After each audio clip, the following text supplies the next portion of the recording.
सभी बच्चों को सप्रेम नमस्ते। आज हम नैतिक शिक्षा की इस कक्षा में पाठ 14 आर्यपथिक पंडित लेखराम जी के विषय में अध्ययन करेंगे।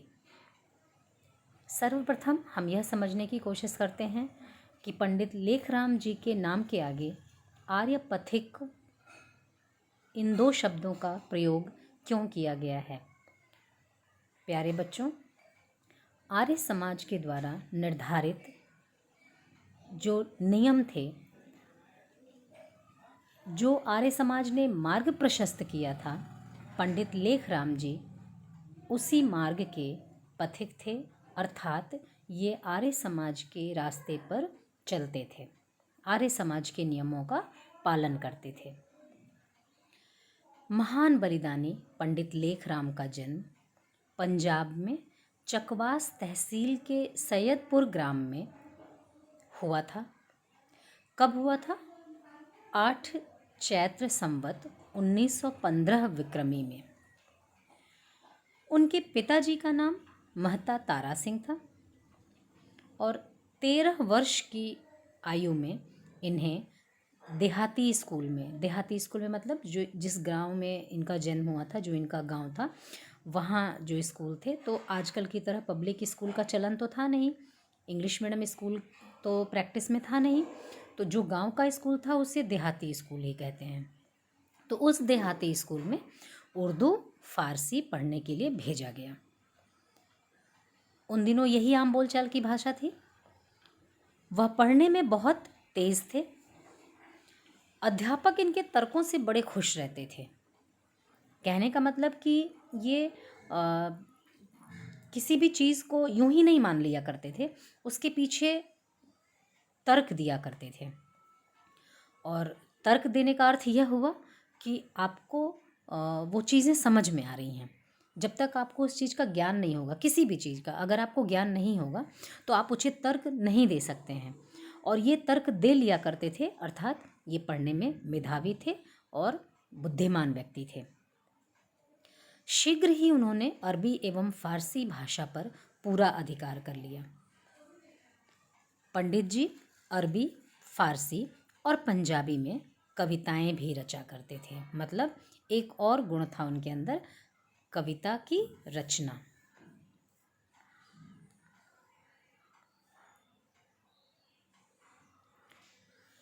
शिक्षा समाप्त करने के बाद 17 वर्ष की उम्र में इनके चाचा ने पेशावर पुलिस में इन्हें भर्ती करा दिया। मतलब इनकी नौकरी लग गई। 17 वर्ष की अवस्था में इनकी नौकरी लग गई। किस विभाग में नौकरी लगी? पुलिस विभाग में। पुलिस विभाग में रहते हुए भी आप साधु संतों के साथ सत्संग करते थे। पुलिस विभाग में रहते हुए भी, इसका अर्थ ये कि जैसे पुलिस विभाग बहुत ही व्यस्त विभाग है ना, पुलिस की जो नौकरी है वो 24/7 है। कहीं भी अगर कुछ घटना दुर्घटना होती है तो सर्वप्रथम हम पुलिस को ही बुलाते हैं।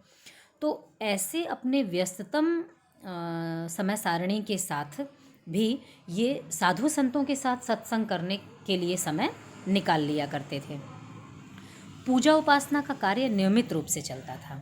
मतलब पूजा पाठ में भी इनकी आस्था थी। पंडित जी गीता का पाठ नित्य किया करते थे और गीता तो जीवन का सार है। गीता हमें इस बात का ज्ञान कराती है कि सब कुछ नश्वर है, सब कुछ एक दिन खत्म हो जाना है और जो हमारी आत्मा है वो अजर है, अमर है। गीता को समझ पाना, गीता के रहस्य को समझ पाना बहुत आसान नहीं है, लेकिन पंडित जी नित्य गीता का पाठ किया करते थे। अर्थात इनकी आत्मिक चिंतन शक्ति जो थी वो भी बहुत प्रबल थी। धीरे धीरे वेदांत में आपकी रुचि हो गई और इन्होंने अद्वैतवाद, पिछले पाठ में भी हम लोगों ने पढ़ा था अद्वैतवाद। द्वैत का मतलब दो भागों में, अद्वैत मतलब जो पूर्ण हो, एक हो, केवल एक ही आत्मसत्ता में विश्वास करने वाला अद्वैतवादी कहलाता है। उसका अध्ययन इन्होंने शुरू किया। पंजाब के मुंशी कन्हैया लाल अलकधारी के ग्रंथों का अध्ययन करने से पंडित जी के हृदय में वैदिक धर्म के प्रति प्रेम पैदा हो गया। पंजाब के ही मुंशी कन्हैयालाल अलगधारी थे। इन्होंने कई ग्रंथ लिखा था और जब इनके ग्रंथों का अध्ययन किया पंडित लेखराम जी ने, तो उनके मन में वैदिक धर्म के प्रति एक प्रेम पैदा हुआ, एक स्नेह की स्थिति उत्पन्न हुई। मतलब लगा हुआ, उन्हें लगा कि वैदिक धर्म एक अच्छा धर्म है। ऋषि दयानंद उन दिनों अजमेर में कार्य कर रहे थे, प्रचार प्रसार का कार्य कर रहे थे। आर्य समाज की अच्छाइयों से लोगों को अवगत करा रहे थे, क्योंकि उन दिनों समाज में अंधविश्वास, धर्म के नाम पर पाखंड, झूठ, इन सब का बोलबाला था। तो दयानंद जी उन सारे अंधविश्वासों का खंडन करते हुए आर्य समाज के विस्तार स्वरूप का, जो कि मानव कल्याण के लिए है, उसके कार्य में संलग्न थे। पंडित लेखराम ऋषि के दर्शन करने अजमेर आए। इन्होंने भी सुना तो ये अजमेर पहुँचे दयानंद जी से मिलने के लिए। 16 मई को वाटिका में स्वामी जी के प्रथम तथा अंतिम बार उन्होंने दर्शन किया। ये प्रश्न आ सकता है कि पंडित लेखराम जी ने पहले और अंतिम दर्शन स्वामी दयानंद जी का कब और कहाँ किया। तो 16 मई को वाटिका में इन्होंने पहले और अंतिम दर्शन स्वामी जी के किए। मतलब कि इसके बाद फिर इन्हें स्वामी जी से मिलने का अवसर नहीं मिल सका। स्वामी जी के संपर्क से पंडित जी के जीवन में उथल पुथल मच गई। मतलब जो इन दोनों के बीच में वार्ता हुई होगी और जिस प्रकार स्वामी जी ने आर्य समाज के सिद्धांतों को बताया होगा, इनके जीवन में हलचल हो गई। उनकी वैदिक धर्म में आस्था दृढ़ हो गई और वे सच्चे वैदिक धर्मी तथा प्रचारक बन गए। उथल पुथल, जैसे एक हमारे मन में पहले से कोई एक धारणा है और अगर कोई दूसरी धारणा को हम स्वीकार करना चाहते हैं तो थोड़ी खलबली मचेगी, थोड़ी अव्यवस्था होगी, थोड़ा अस्त व्यस्त सा हो जाएगा। मन की जो स्थिति है वो थोड़ी अस्त व्यस्त हो जाएगी। सेम वैसी ही स्थिति पंडित जी की चल रही थी और अंततः उन्होंने वैदिक धर्म में अपनी आस्था को और दृढ़ किया और स्वामी जी से वो इतने प्रभावित हुए, इतना ज़्यादा उनके व्यक्तित्व पर प्रभाव पड़ा कि वे वैदिक धर्मी तथा प्रचारक बन गए। और उन्होंने स्वामी जी से वादा भी कर दिया कि अब वे वैदिक धर्म का प्रचार करेंगे और स्वयं वैदिक धर्म का पालन करेंगे। अजमेर से लौटकर उन्हें धर्म प्रचार की धुन सवार रहने लगी, क्योंकि अब तो वो दृढ़ संकल्पी हो चुके थे वैदिक धर्म को लेकर के। अब उन्हें एक ही बात की धुन थी कि कैसे इस धर्म का प्रचार प्रसार किया जाए और लोगों को अविश्वास के चंगुल से निकाला जाए। एक दिन आप अपने पुराने मित्र संत दामोदर दास वेदांती के पास गए। पंडित लेखराम जी एक दिन अपने बहुत पुराने मित्र थे इनके, संत दामोदर दास, वो भी वेदांती थे, उनके पास पहुँचे। संत जी ने कहा, सब कुछ ब्रह्म ही ब्रह्म है, जो भी चीज़ सृष्टि में है सभी ब्रह्म स्वरूप है। लेखराम ने पूछा, महाराज आप भी ब्रह्म हैं? मैं भी ब्रह्म हूँ और यह पुस्तक भी ब्रह्म है। मतलब जो जीवित व्यक्ति हैं वो भी ब्रह्म हैं और क्या जो निर्जीव वस्तुएं हैं वो भी ब्रह्म हैं? संत जी ने कहा, हाँ। पंडित जी को कुछ और नहीं सूझा, वो चलने लगे। बोले ठीक है मैं चलता हूँ। और चलते समय उन्होंने क्या किया, वहाँ पड़ी हुई वो पुस्तक उठा ली जिसके विषय में उन्होंने पूछा था कि क्या यह पुस्तक भी ब्रह्म है। लेकर चलने लगे। संत जी ने कहा, अरे ये तो मेरी पुस्तक है, इसे कहाँ ले जा रहे हो? संत जी द्वारा मांगने पर भी उन्होंने वह पुस्तक उसे वापस नहीं की। संत जी ने उन्हें कहा कि यह पुस्तक तो मेरी है, तुम इसे क्यों लेकर जा रहे हो? तो उन्होंने वापस नहीं किया और तर्क क्या दिया। याद करिए, बचपन से ही वो तर्कशील थे। यहाँ पर उन्होंने क्या तर्क दिया कि ब्रह्म से ब्रह्म को मांगना कैसा? जब मैं भी ब्रह्म हूँ, आप भी ब्रह्म हैं, यह पुस्तक भी ब्रह्म है, तो फिर हम तीनों तो एक हुए ना। फिर ये पुस्तक आपकी कैसे और ये पुस्तक मेरी कैसे? और सबसे बड़ी बात, एक ब्रह्म ने दूसरे ब्रह्म की एक ब्रह्म स्वरूप पुस्तक उठा ली है, इसमें अंतर कहाँ है?